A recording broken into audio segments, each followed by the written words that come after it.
Halo semua, perkenalkan nama saya Muhammad Raffi Herdian, dan kalian tahu gak sih kalau misalnya ilmu komunikasi itu bukan cuma penting untuk interaksi antara manusia dengan manusia, tetapi juga penting untuk penerapan teknologi, pengembangan teknologi, dan juga manajemen teknologi. Kenapa bisa begitu? Mari kita bahas. Pada dasarnya, teknologi itu dibuat untuk mempermudah manusia. Kalau misalnya memang manusia mengalami kemudahan setelah adanya teknologi tersebut, berarti sebelum teknologi tersebut ada, manusia itu sedang mengalami kesulitan. Dan kalau misalnya memang manusia merasa kesulitan, seharusnya mereka itu mengomunikasikan tentang keresahan-keresahan atau kesulitan yang mereka hadapi sehari-hari kepada orang yang mungkin bisa memprovide solusi untuk mereka. Nah, di sini saya beri contoh, ada Optimus dan Anya. Optimus sebagai orang yang sedang mengalami kesulitan, dan Anya sebagai orang yang dapat memprovide solusi kepada Optimus. Kayaknya aku lagi sedih nih, lagi galau, lagi pengen denger lagu yang sedih. Oke, nanti aku bikinin kamu software, aplikasi, teknologi yang bisa bikin kamu denger lagu galau. Bukan galau aja sih, tapi bisa lagu sedih, bisa lagu seneng, bisa lagu DJ, bisa lagu rock, bisa apa aja deh pokoknya. Dan outputnya adalah Spotify.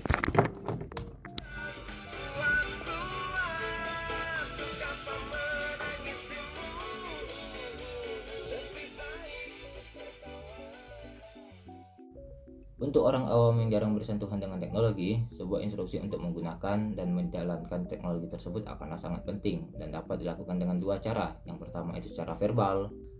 Gimana mas? Masnya masih ada pertanyaan nggak tentang teknologi kami ini? Oh, saya masih bingung gimana caranya ngaktifin bagian ini mbak. Oh, bagian itu ya mas. Masnya tinggal pencet tombol ini, terus tombol yang ini dimatiin. Udah deh. Oh, gitu ya mbak. Makasih ya mbak. Iya mas. Dan dapat menggunakan syarat kertas ini. Dengan kedua hal tersebut dijalankan atau salah satunya dijalankan, maka pelanggan dapat menggunakan benda ini tanpa masalah. Nah, biasanya dalam sebuah tim itu terdiri dari 3 divisi. Yang pertama itu ada desainer, programmer, dan project manager. Nah, ketiga divisi ini itu tuh tidak boleh berkomunikasi dengan buruk atau menyebabkan miskomunikasi. Ya, baik itu dari desainer ke programmer, atau dari programmer ke project manager, atau dari project manager ke desainer, atau mungkin sebaliknya dari desainer ke project manager, dari project manager ke programmer, atau mungkin dari programmer ke desainer. Nah, karena kalau misalnya mereka melakukan miskomunikasi, biasanya produk yang dihasilkan itu kalau nggak error ya cacat.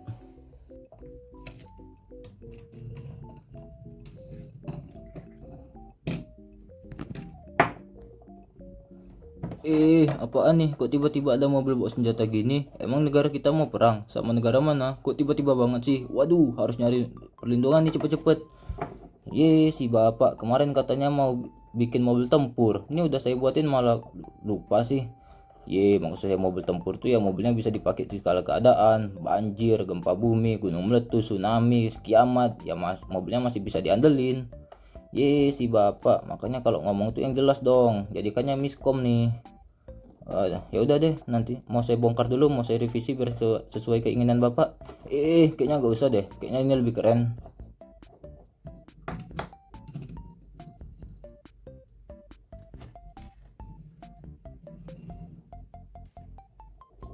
Dasar aneh. Human Computer Interaction adalah sebuah konsep di mana agar manusia itu dapat berkomunikasi dengan komputer. Tetapi bukan berarti komunikasi yang mereka lakukan itu adalah secara tertulis ataupun secara lisan, melainkan secara visual. Nah, komunikasi secara visual ini itu melibatkan dua hal, yaitu ada UI dan UX. Nah, UI itu dapat diukur melalui pemilihan warna, pemilihan desain, pemilihan konsep, dan sedangkan UX itu dapat diukur melalui pemilihan tata letak. Di sini saya punya contoh YouTube Music, dimana kalau menurut saya konsep UX dari YouTube Music ini sudah sangatlah baik, dimana mereka menaruh lagu yang sering saya dengarkan di paling atas, lalu ada lagu yang dulu pernah sering saya dengarkan dan sekarang sudah mulai jarang itu di bawahnya, lalu di bawahnya lagi itu ada lagu-lagu yang sering saya dengarkan.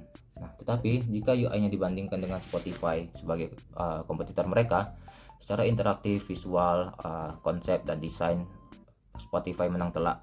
Dan rasanya setelah melihat Spotify, YouTube Music ini sangatlah minimalis dan tidak menarik. Tapi jika ditanya apakah kedua aplikasi ini menjalankan tugasnya dengan baik, jawabannya tentu adalah ya. Bayangkan ketika kalian mengirim pesan melalui aplikasi WhatsApp, tetapi malah pesan tersebut dibaca oleh orang yang bekerja di Meta, maka hal tersebut akan menjadi pelanggaran privasi. Nah, maka dari itu diciptakanlah teknologi yang bernama enkripsi dan dekripsi. Apa itu enkripsi dan dekripsi? Mari kita bahas. Pada handphone modern zaman sekarang, itu sudah dilengkapi oleh teknologi yang bernama enkripsi dan dekripsi. Nah, enkripsi itu adalah sebuah proses yang mengubah data menjadi kode rahasia yang tidak dapat dibaca. Nah, sebenarnya masih bisa dibaca secara oleh manusia secara manual, tetapi agak ribet untuk memecahkan kode rahasia tersebut. Lalu ada dekripsi, yaitu proses mengubah data yang tidak dapat dibaca tadi menjadi informasi yang dapat dibaca. Nah, dekripsi ini tuh mengubah data yang tidak dapat dibaca tadi itu menjadi dapat dibaca itu secara otomatis, bukan manual. Nah, misal kita mengirim pesan halo kepada teman kita.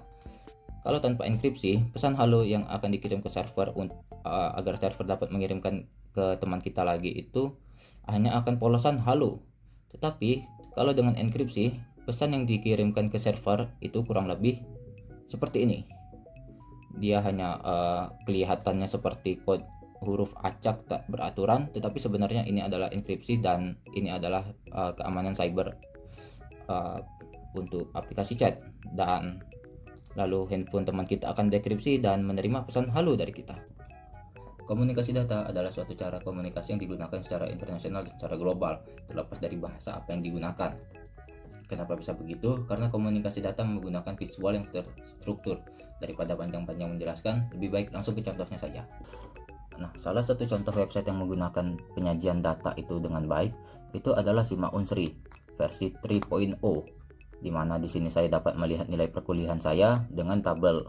Nah, di sini ada kolom untuk melihat nama mata kuliahnya, lalu di sini ada kolom untuk melihat nilai-nilainya, lalu di sini ada grafik batang untuk melihat perkembangan IPK saya, di mana yang awalnya 3,9 menjadi 4. Nah, terlepas dari bahasa yang digunakan, ya Simak ini menggunakan bahasa Indonesia, tetapi bahkan orang dari negara Guatemala pun seharusnya dapat mengambil kesimpulan dan mencari data dengan mudah, karena komunikasi data ini yang mereka karena komunikasi datanya itu tersaji secara visual, bukan secara tertulis. Komunikasi antara manusia dengan manusia, manusia dengan komputer, atau bahkan komputer dengan komputer itu tidak boleh terjadi miskomunikasi, karena jika terjadi miskomunikasi, maka output yang dihasilkan itu kalau tidak error ya cacat atau keduanya. Nah, dan kedua hal tersebut tidaklah sesuai dengan keinginan kita. Nah, itu saja yang bisa saya simpulkan kali ini. Saya Muhammad Raffi Herdian. Yo.